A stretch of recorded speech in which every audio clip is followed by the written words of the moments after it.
Bonsoir chers élèves partout dans le Maroc. Aujourd'hui, on va essayer d'aborder ou d'explorer plutôt une petite présentation générale sur le design de produits. Et puis, on va essayer de voir un cours. Parmi les cours de design de produits, c'est le recyclage. Donc d'abord, je vais essayer de vous parler un petit peu de la méthode de recherche parce que cette étape est très intéressante dans le déroulement de préparation des dossiers lors ou bien le jour d'examen. Donc la première des choses, il faut essayer de sortir un petit peu de tout ce qui est représentation ou bien présentation un peu classique. Donc c'est pour cela que je vous invite à voir avec moi ces planches-là. Donc ce sont des planches réalisées par des stylos à billes, des stylos feutres, comme vous le voyez. Sauf, moi j'insiste ici sur un point, c'est le positionnement des éléments sur la planche et puis le graphisme. Donc on parle en gros de la composition. Donc ici aussi c'est pareil. Donc pour sortir un petit peu de tout ce qu'on a l'habitude de faire une petite recherche sur une planche A3, donc il vaut mieux par exemple faire pas mal d'esquisses ou d'ébauches, comment dirais-je, des croquis, mais à l'aide, comme vous voyez, mais à l'aide bien sûr des couleurs pastel ou bien des couleurs aquarelles, des couleurs feutres, etc. Et c'est joli, esthétiquement c'est beau quand on voit des petites recherches comme ça qui représentent nos idées. Par la suite, ici aussi c'est pas mal, c'est des recherches faites par le stylo à billes et parallèles avec des explications. Donc ce sont des explications plutôt, c'est comme une petite analyse graphique. Donc ce sont des explications par rapport au mode plutôt de montage, les matériaux, le fonctionnement, etc.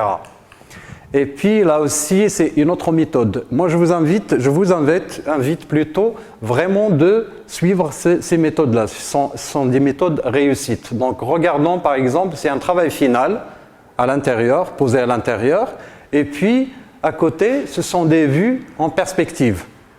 Bien sûr, au milieu, le travail qui est au milieu, il est mis en valeur. C'est une mise en valeur du travail au milieu, donc avec de la couleur. Et puis, nous avons des vues en perspective pour nous montrer les facettes de notre produit.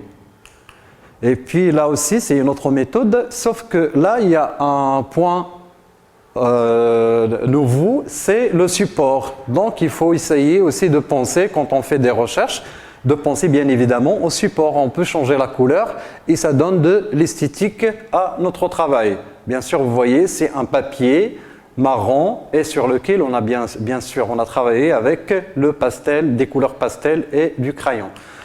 Et puis là, c'est pareil. Donc, ce qui est beau aussi, ce qui est intéressant ici, c'est comme une analyse graphique.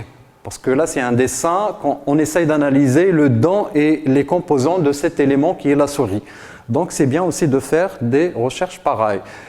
Quand on parle de cette bande-là, c'est une manière de présentation. Donc, il faut aussi créer un petit peu au niveau de la présentation. Ici, vous voyez aussi, c'est une chaise. C'est fait à l'aide de feutre. C'est une sorte de croquis rapide et ça donne aussi de la beauté et ça montre la créativité dans votre travail. Et c'est pareil, mais sauf qu'ici on parle aussi de feutre et aquarelle en même temps et on parle toujours de ça. Ça c'est la manière de présentation.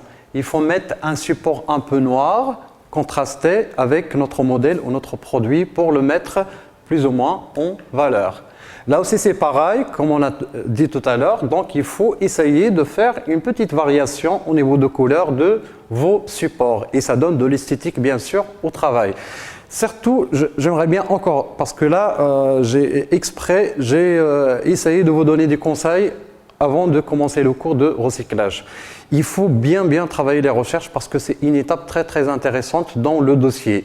Donc il ne faut pas montrer que le travail final, bien sûr, mais évidemment c'est un travail global, recherche, plus les vues en perspective, plus le travail final, bien sûr. Passons ici, c'est une autre méthode. C'est une méthode, ce qu'on appelle une accumulation des objets l'un sur l'autre, mais d'une manière un peu esthétique. Voilà, là, donc on va essayer de voir en gros donc les thématiques de design de produits. Normalement, dans l'examen national, on a des thématiques sur lesquelles on joue. Donc, objet unique, prêt dans l'artisanat marocain, dans la fonction d'usage et de s'asseoir, donc pouf ou bien chaise ou bien le tabouret, etc. Ça, c'est le premier point. C'est quand on parle de l'artisanat marocain, normalement, vous trouvez des sujets dans l'examen national qui parlent de l'artisanat marocain.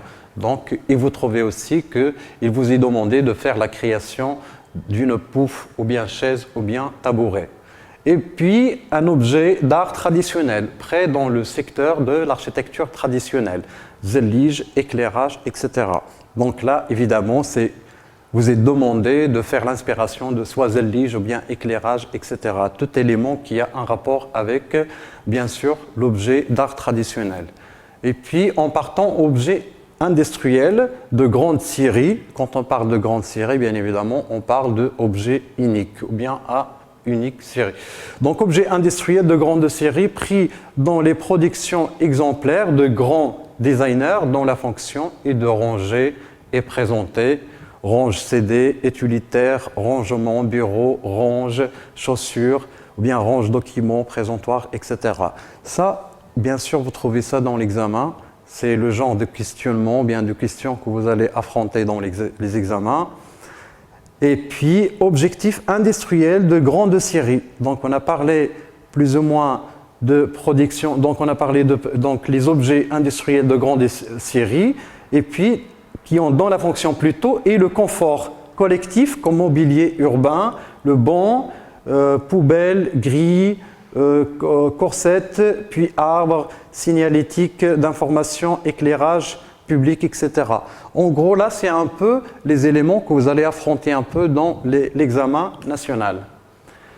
Voilà, là, on va essayer de faire une petite présentation ou bien introduction dans notre cours d'aujourd'hui, c'est le recyclage. Ça, c'est parmi les cours que, normalement, vous faites dans les écoles, dans vos lycées.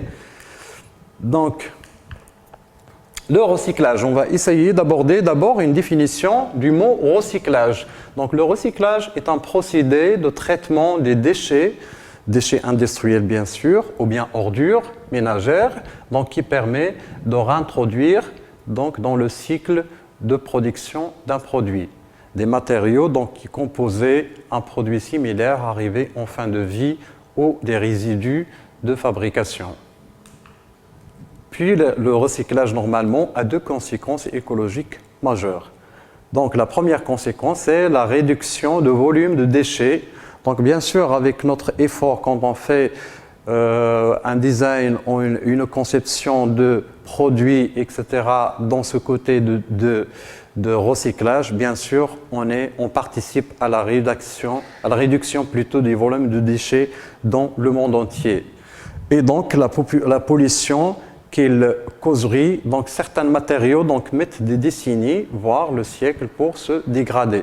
Bien sûr, on sait bien qu'il y a des matières donc qui fait partie des déchets, donc qui demandent beaucoup de temps pour se dégrader.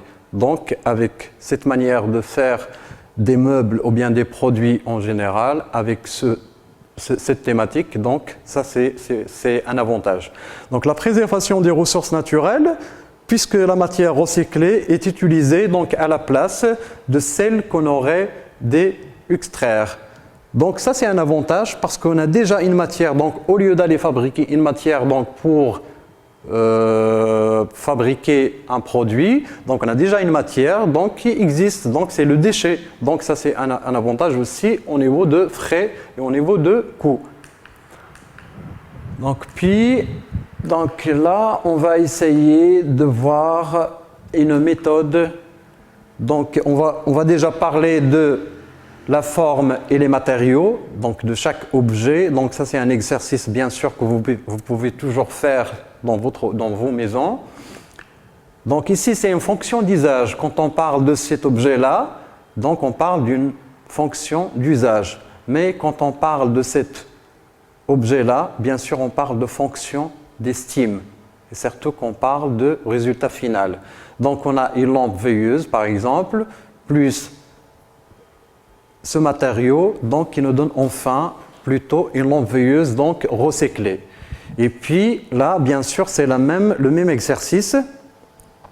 donc deux objets, donc à l'aide de deux objets, on essaye d'inventer ou bien de créer un troisième objet à l'aide de recyclage.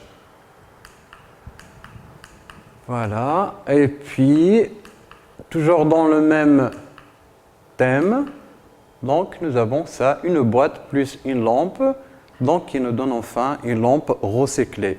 Donc vous voyez bien qu'on parle aussi d'estime. Quand on parle de cette lampe veilleuse par exemple, créée, ou bien la conception de cette lampe veilleuse, on parle de côté estime. Et là dans le design de produit, il y a deux côtés plus ou moins. Donc il y a le côté fonctionnel, donc bien sûr on parle de côté aussi usage, donc l'usage de tel produit. Donc c'est le service qui nous donne le produit, ou bien c'est le service donné du produit, donc par rapport au client, ou bien par rapport au utilisateur. Et puis, nous avons un côté qui est le côté estime. Donc, à ce moment-là, on parle, c'est le fait de donner une âme au produit. Parfois, je vais vous donner un petit exemple simple au niveau de marketing. Parfois, quand vous allez par exemple à Marjane, et vous baladez avec la famille ou avec vos copains, donc vous allez trouver par exemple, vous allez tomber sur un produit, mais vous allez l'aimer, vous allez l'adorer, vous allez être attaché à ce produit, vous allez l'acheter directement sans penser ou sans réfléchir à la fonction. Là on parle d'un côté estime, donc qui fait intégrer aussi le côté émotionnel. Donc à savoir aussi que l'objet, il faut qu'il ait un côté estime. Donc le côté âme ou estime, il faut le créer dans l'objet. On le crée à travers les couleurs, la forme, on revient un petit peu vers l'inspiration, vers le côté un peu culturel, émotionnel, etc. Donc ça c'est très important. Parfois, le côté estime prend la première ou bien vient dans le premier plan, donc par rapport au côté fonction. Bien sûr, là, c'est un autre exemple. Donc, vous voyez bien un portefeuille plus un emballage de jus. Après, ça nous donne une création sous forme de portefeuille, etc. Ce sont les mêmes éléments. Donc, regardez bien comment on fait. Donc, c'est l'emballage. Donc, on le décompose et après, ensuite, on peut avoir une petite conception belle et esthétiquement belle. Voilà, donc, toujours quand on parle, soit on parle de design d'environnement, design de produit, design de communication, toujours il y a une phase très intéressante, c'est la phase d'analyse. Donc faites une analyse écrite de l'image illustrée par des croquis tout en mettant l'accent sur. Donc toujours dans l'examen national, vous tombez sur ce genre de questions. Faites une analyse écrite de l'image illustrée par des croquis tout en mettant l'accent sur les points suivants. Quand on parle d'analyse écrite de l'image, illustrée par des images, donc automatiquement on parle d'analyse écrite et graphique en même temps. Donc en mettant l'accent sur les rapports suivants. Donc on a forme-fonction, donc quand on voit forme-fonction, on entend donc le rapport entre la forme et sa fonction. Puis quand on parle de matière-fonction, on parle aussi parce que chaque matière est adéquate à telle fonction. Par exemple, quand on parle on peut donner un simple exemple. Pour s'asseoir, on ne peut pas mettre par exemple une matière très très fragile. Donc il faut avoir une matière un peu solide ou bien qui peut résister à notre poids. Quand on parle de couleur-fonction, bien sûr, on ne va pas mettre n'importe quelle couleur, mais on met des couleurs qui sont adéquates donc par rapport à l'objet ou bien par rapport à notre création. Bien sûr, l'analyse maintenant, définition de l'objet. Donc, pour faire une analyse, donc, il faut poser pas mal de questions. Ils sont là, donc, qui l'utilise d'abord? Donc, avant de faire donc, la création de tel objet, donc, il faut poser la question à qui est ciblé cet objet. Donc, on parle de la catégorie ciblée par l'objet ou bien par le produit. Puis, dans quel lieu? Donc, on va où le mettre? Donc, ça, c'est très intéressant, très important aussi. Donc, à savoir que l'objet, il faut savoir où on va le mettre. Par exemple, une chaise qu'on va mettre à l'intérieur, c'est pas pareil qu'une chaise qu'on va mettre à l'extérieur d'un magasin ou autre. Donc, c'est pas pareil au niveau de matériaux, au niveau de couleur, au niveau de forme, etc. Et puis, dans quelles circonstances? Puis, à quel moment? etc. Ce sont des questions, il faut répondre à ces questions, il faut mettre un petit carnet, il faut répondre à ces questions avant de se mettre à commencer ou bien à commencer la création, ou bien notre création. Puis quand on parle de forme-fonction, donc quelle est sa forme générale? Donc ici on parle de description. Donc la première des choses, on a un objet devant nous, un produit, donc on va essayer de le décrire. Donc le décrire plutôt, donc quelle est sa forme générale?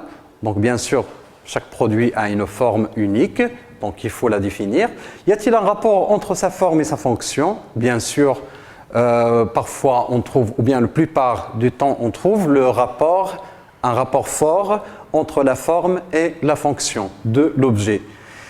Pourquoi le produit a-t-il cette apparence? Normalement, chaque produit a certaine apparence, donc par rapport aux autres produits, bien sûr, dans le côté, soit par rapport au côté fonctionnel ou par rapport au côté concurrence, donc entre les sociétés, etc. Comment fonctionne l'objet? On parle de l'utilisation de l'objet, donc comment s'en sert? Donc il faut savoir comment utiliser cet objet. On parle toujours de fonction, l'utilité de l'objet par rapport à l'utilisateur. Il faut imaginer un petit peu donc, comment on utilise cet objet. Donc, bien sûr, pour mieux savoir qui sont les éléments qui vont composer notre objet, comment ça va être monté, démonté, etc. Et puis, la phase d'analyse, donc on parle de le troisième élément, la matière et la fonction. Bien sûr, tout cela est très important dans l'analyse. Donc, on a commencé déjà avec la forme et puis avec la matière, donc la forme, puis maintenant la matière. Donc, quelle est la relation entre la forme et la matière? Donc, toujours, il y a un rapport entre la matière et la forme. Par exemple, une forme un peu suspendue qui a une base. Donc, normalement, il faut qu'il soit une forme un peu dure, donc qui peut tenir. Donc, toujours il y a, donc ça nous donne déjà une idée que chaque forme a un rapport avec la matière, donc adéquate avec. Donc, et par rapport à l'équilibre aussi dans l'espace. Donc, qui le constitue et puis qui sont les matériaux utilisés, les nommer. Donc, normalement, quand on fait une analyse écrite et graphique en même temps, donc les deux en même temps. Donc normalement, on cite les matériaux utilisés. Genre, j'ai une chaise par exemple, je cite c'est en aluminium, machin, etc. Et puis nommer, voilà, les matériaux, il faut les nommer. Chaque matière, soit fer ou aluminium, cuivre, etc. Et puis on passe au troisième élément, c'est la couleur et la fonction. Normalement, la couleur, comme on a dit, ce n'est pas gratuit, donc on ne pose pas n'importe quelle couleur sur notre produit, mais on met des couleurs adéquates donc par rapport à sa signification psychologique, etc. Donc, y a-t-il un décor? Donc, bien sûr, sur nos objets ou nos produits, donc de temps à autre, on part dans le côté un peu esthétique ou bien estime par rapport à la couleur. Donc, il faut mettre un décor, etc. Donc, tout cela dans le but d'attirer donc l'utilisateur ou le consommateur. Donc, quelle est sa nature? Donc, texte, symbole, motif. Donc, quand on parle de décor, bien sûr, quand on parle de description, il ne faut rien rater. Il faut tout signaler, il faut tout déclarer. Donc, quelle est sa nature? Texte, est-ce que c'est un texte? Normalement, ce décor dont on parle, parfois on trouve des verres de café, des tasses de café où c'est décoré avec des textes. Ben là, par exemple, on parle de texte, les symboles, motifs, etc. Couleur, relief parfois. Et quelle est son importance? Donc, on parle aussi de l'importance. Donc, est-ce que l'importance? Donc, quand on parle de relief, par exemple, donc parfois, ça va dans le côté fonctionnel. Nous avons des objets, donc là, on met des reliefs pour bien tenir l'objet plutôt. Donc là, c'est fonctionnel. Quand on parle de couleur, c'est plus ou moins pour attirer le client donc à consommer le produit. Quand on parle de symboles, motifs, etc. Donc chaque chose, il faut signaler ou il faut bien sûr dire pourquoi. Toujours, on est lié, quand on parle de description, bien analyse en général, on est lié avec le mot pourquoi. Donc il faut répondre à cette question souvent. Voilà. Donc la phase d'analyse. Donc donner un titre à la planche. Donc normalement, le jour de l'examen, donc vous allez trouver des questions. Donc pareil, donner un titre à la planche, dessiner l'objet sur toutes ses vues, donc face, profil, dessus, dessous. etc. Donc, il faut prendre par considération que dans le design de produit, normalement, on touche un petit peu ce qu'on appelle le dessin industriel. Donc, ce dessin industriel, il nous montre un petit peu la structure de l'objet. Donc, il faut avoir des notions de la perspective. Donc, comment dessiner l'objet de pas mal de vues de perspective. Comment aussi montrer la structure interne, ou bien interne plutôt, de cet objet. Puis, représenter des détails, des gros plans de l'objet par des croquis. Normalement, comme je vous avais déjà montré dans les planches précédentes, donc vous avez pas mal de manières donc, de présenter des recherches. L'une de ces manières, c'est de mettre un gros plan sur l'objet. Donc parfois, nous avons par exemple un petit objet, ou par exemple, nous avons cet objet-là, et j'ai envie de vous montrer ce détail. Donc ces détails, donc j'ai besoin de faire un petit croquis ou un dessin et le mettre en gros plan. Donc pour vous, c'est une sorte de zoom, mais à l'aide de dessin. Et puis expliquer les fonctionnements en texte et image, utiliser la couleur bien sûr. Donc représenter la matière, les couleurs de l'objet, soigner la mise en page, découper, coller, travailler, un fond, etc. Ça on parle toujours, c'est dans la phase de recherche. Il faut bien soigner la mise en page, il faut travailler les couleurs, il faut travailler le fond, la présentation, etc. Et voilà, donc j'espère que vous avez bien appris un petit peu sur le design en général et les thématiques normalement qu'on suive donc le jour de l'examen. Je vous souhaite une belle soirée et à une autre séance, Inch'Allah.